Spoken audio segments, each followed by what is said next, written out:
একটা খুব কমন দোয়া, দোয়া ইউনুস, যেটা ইউনুস আলাইহিসসালাম বিপদে পড়ে এই দোয়াটি বারবার পড়েছিলেন।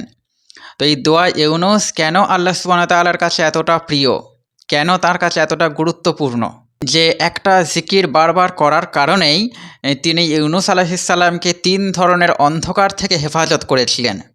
রাতের অন্ধকার, সমুদ্রের তলার অন্ধকার এবং মাছের পেটের অন্ধকার।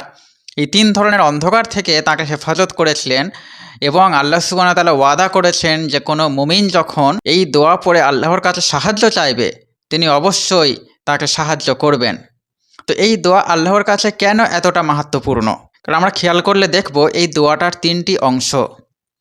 প্রথম অংশ লা ইলাহা ইল্লা আনতা, আপনি ছাড়া কোনো মাবুদ নেই, এখানে একটা তাওহীদের ঘোষণা দেওয়া হয়। দ্বিতীয় অংশ সুবহানাকা, অর্থাৎ আপনি পবিত্র, এখানে একটা তসবিহ। এবং তৃতীয় অংশ ইন্নী কুনতু মিনাজ জালিমিন, অর্থাৎ নিশ্চয়ই আমি জুলুমকারীদের অন্তর্ভুক্ত।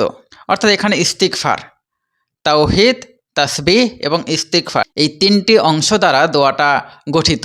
এই দোয়া পড়ে যখন কোনো মুমিন আল্লাহর কাছে সাহায্য চায়, আল্লাহ তাকে অবশ্যই সাহায্য করবেন বলে কোরআনে তিনি ওয়াদা করেছেন। এই দোয়াটি আছে কোরআনুল কারিমের সূরা আম্বিয়া ৮৭ নম্বর আয়াতে।